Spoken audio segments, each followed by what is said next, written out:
ക്രൂശിതനായ ക്രിസ്തുവിൽ ഏറ്റവും പ്രിയപ്പെട്ട സഹോദരി സഹോദരന്മാരെ, ഇന്ന് ദുഃഖവെള്ളി. ലോകത്തിലെ ഏറ്റവും നിഷ്കളങ്കനായ വ്യക്തിയെ ചതിച്ചും ഒറ്റിക്കൊടുത്തും ഏറ്റവും കൂടുതൽ പീഡകളേൽപ്പിച്ചും കുരിശുമരണത്തിന് വിധിക്കപ്പെട്ട് കുരിശിൽ മരിക്കപ്പെട്ട ദിവസം.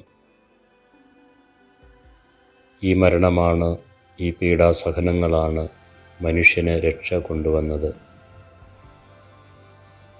കാനായിലെ കല്യാണ വിരുന്നിൽ പച്ചവെള്ളത്തെ വീഞ്ഞാക്കി വലിച്ച അത്ഭുതമല്ല, വിശന്നപ്പോൾ ആയിരങ്ങൾക്ക് അപ്പം വർദ്ധിപ്പിച്ച് നൽകിയ അത്ഭുതമല്ല, ലാസറിൻ്റെ കല്ലറയിൽ നിന്ന് മരിച്ച ലാസറിനെ ഉയർപ്പിലേക്ക് കൊണ്ടുവന്ന അത്ഭുതമല്ല നമുക്ക് രക്ഷ നൽകുന്നത്. മറിച്ച് എല്ലാ സഹനങ്ങളുടെ ആഴങ്ങൾ കണ്ട, എല്ലാ സഹനങ്ങളും ഏറ്റെടുത്ത യേശുവിൻ്റെ കുരിശുമരണമാണ് നമുക്ക് രക്ഷ നൽകിയത്. ഈ ക്രൂശിലേക്ക് നോക്കാനാണിന്ന് നമ്മളോട് പറയുക. കാരണം അവൻ്റെ ക്രൂശിൽ നിന്നാണ്, അവൻ്റെ മരണത്തിൽ നിന്നാണ് നമുക്ക് രക്ഷ. അവൻ്റെ മുറിവുകളാണ് നമ്മളെ സൗഖ്യപ്പെടുത്തുന്നത്.